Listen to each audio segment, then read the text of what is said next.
Welcome to Santa Rosa Surplus. Today we're going to be talking about a super cheap gun that I just picked up as a part of a birthday present, and here it is. It's a Jimenez Arms, Henderson, Nevada, 22 caliber pistol.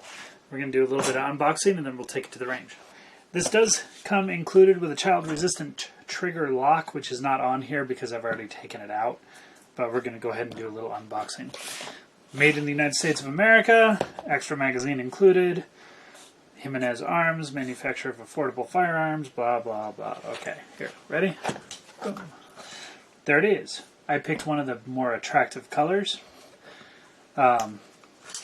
Also available for me at my local transfer dealer was a purple and hot pink and a bright orange one. So I went ahead and went with the brown and tan Cerakote. Included in the box, you've got your instructions and your extra magazine. That's pretty much all you need to know. The instructions does have a parts list and it has a description of how to take down the pistol, but it doesn't have an actual graphic on that. So here's what the new designs look like. Here's an older one, okay, from before the company was sold. And this one's in 25, but it's the same size as the 22, and this is what the older pattern looked like. Okay, this is the Raven, Lorcan, Phoenix, anything Ring of Fire. And I think they've done a good job of updating the looks of the gun, so I kind of like that. These feel much clunkier than the modern ones. You'll see the same thing basically with the 380 and the 9mm. Some of the features that have improved as they've improved the designs include the safety is much more positive and much less sticky. Okay, the grip channel or the grip width is much more relevant, and I think they've done a good job maintaining the simple sight molds but making the sights better. So this is it. There is no bolt hold open. There is a cocked indicator. It's not a loaded chamber indicator, it's a cocked indicator. Okay? Heel magazine release, basic 6-round magazine, nothing to it. You cannot cock it when it is on safe, it won't latch, and you cannot pull the trigger while it's on safe. It just blocks the trigger, and cocking mechanism is not specifically designed as a drop safety. The sights are not horrible. I don't know how well you can see that, but the sight picture is okay. It's not like a modern night sight, combat sight thing. They do have adjustable sights on some of the larger handguns, but this is the 22 and it's about as cheap as it gets. So, takedown is pretty simple. You want to make sure that the magazine is out and that it is on fire, not safe, and that it is not cocked. You take a blunt, soft instrument, like a pen, and you push that in, and you hold it in. On the old model, it's kind of easier to see that button, okay? You're going to push that button in, pull the slide back just a little bit, and there it comes. Now, your firing pin and everything is right here, okay? Firing pin goes right in that channel. Firing pin spring goes right in that channel. And then the button with the hook, that hook is what hooks onto the frame to keep the slide down. That hook right there. Okay? So, that's all there is to it. It's a fixed barrel. It's really easy to clean. There's nothing to it. I'm not going to take apart these parts here. There's no real reason to. It's not that hard. It's not a very complicated firearm design. They're basically all the same, whether they're Cobras, Lorcans, Phoenix. Even the Yeet cannon is pretty much the same thing. Now, the 22 has a thin gauge wire for the recoil spring. Okay? That is actually something they have updated. I just wanted to tell you about that sleeve right there. Makes it a little bit easier for the recoil spring to sit. So that's a nice one. But the thin gauge wire can actually hang up on the slide a little bit. The opening and the bushing. So When you put it back together, you have to make sure that you get the spring in the right spot, and then it goes together really easy. Hold it back, firing pin. I take the firing pin spring and the button out just because they're easy to lose if you just drop them, and they will slide out. Now you got to push it in. There you go. That's all there is to it. Now we're going to go out to the range and shoot. Alright, I have the Jimenez JA22 out here. 2 6-round magazines. This is the first shots fired, so we're not going to be looking at a group yet. I'm just going to check for functionality. I don't know what kind of CCI ammunition this is.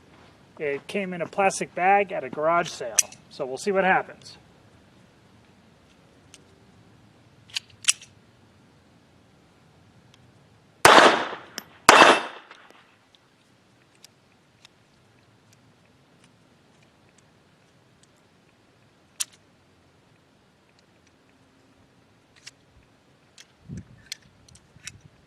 We got a stovepipe. It's possible that that is because I'm using a quiet or a subsonic ammo.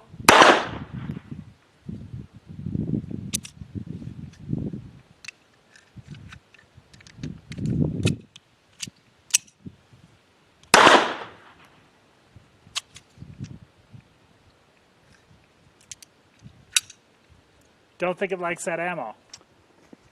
This is some Remington Golden Bullet, which I don't usually rely on as being reliable.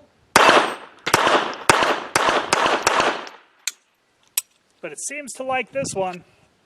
Let's load up 2 more magazines. So the garage sale CCI in the first magazine is lead. It's not plated. I suspect that means it's either standard velocity 40 grain or it's one of the quiet rounds, CCI quiet, which never cycles an auto pistol properly. So more Golden Bullet.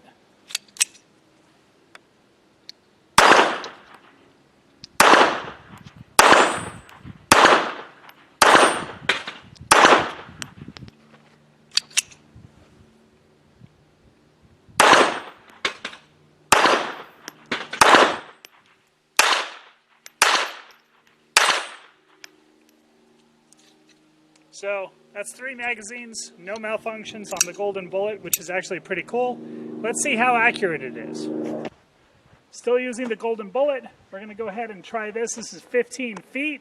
I'll show you the target as soon as I'm done.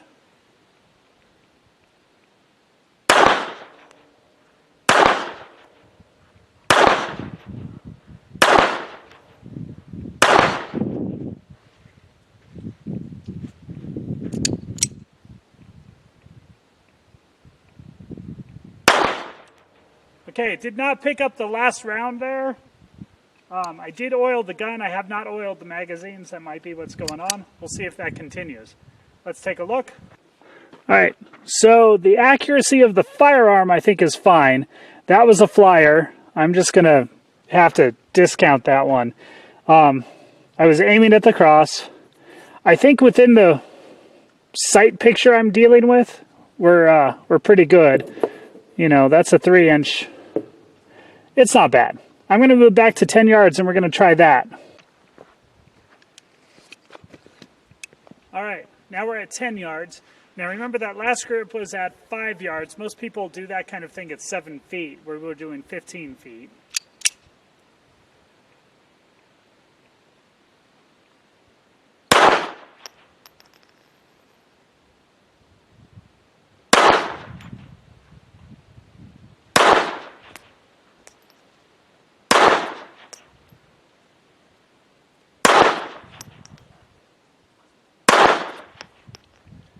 I can see it. It's not bad considering the sight picture. All right, that was from the last magazine. Remember, that was down here.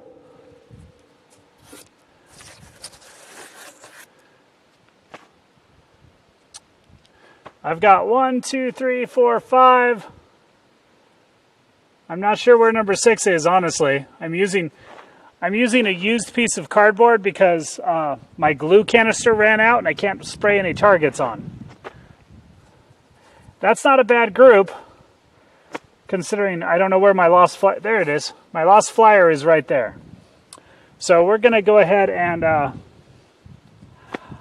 you know, for the sight radius and the minuscule nature of the sights, I'm going to say we're doing pretty good. That was definitely another one of the flyers, and it's on me. I think that the accuracy potential of the 22 is pretty good here, and I'll bet with a little bit of practice, I could pull 10-yard groups of 2 inches out of it without any difficulty at all. I brought a third kind of ammo out. This is CCI Mini Mag, so we're going to go ahead and try that.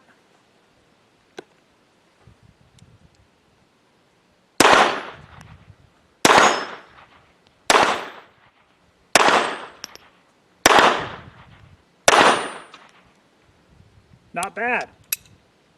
Now Shop Girl's going to come in here and run a magazine.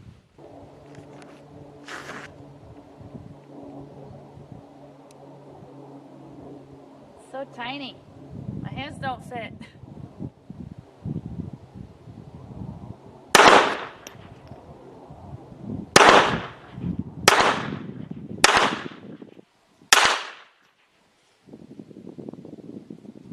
That's it. Alright, so this is the Jimenez from Henderson, Nevada, model JA-22 22 long rifle. And safety does work. Everything about it works pretty well. We had a couple times where it failed to feed this ammo. Very unreliable. And once again, I bought this at a garage sale. I got 97 rounds for like $1 or something. And it is CCI marked, but it is lead, so it's either their standard 40 grain or it's CCI Quiet. And based on the sound, I really think it's actually the Quiet.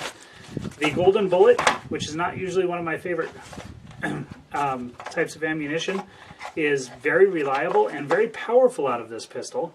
It was actually knocking down some of the centerfire steel plates when it was hit, which the CCI Mini Mags were not doing. Mini Mags and the Golden Bullet were running just fine. I think the Mini Mags are not hollow points and these are. That might make a little bit of a difference, but not much. I would say that it's comfortable enough to shoot. What do you think? Mm-hmm. The sight picture is a little bit small. Kind of hard to pick up the sights. Yeah. But it's actually not bad. My accuracy is there. I think that with a little bit of practice I could do a good job. So I want to talk about the gun itself, because one of the problems when you're looking at buying one of these is what do you use it for? A lot of people are going to poo-poo the idea of a 22 self-defense pistol no matter what.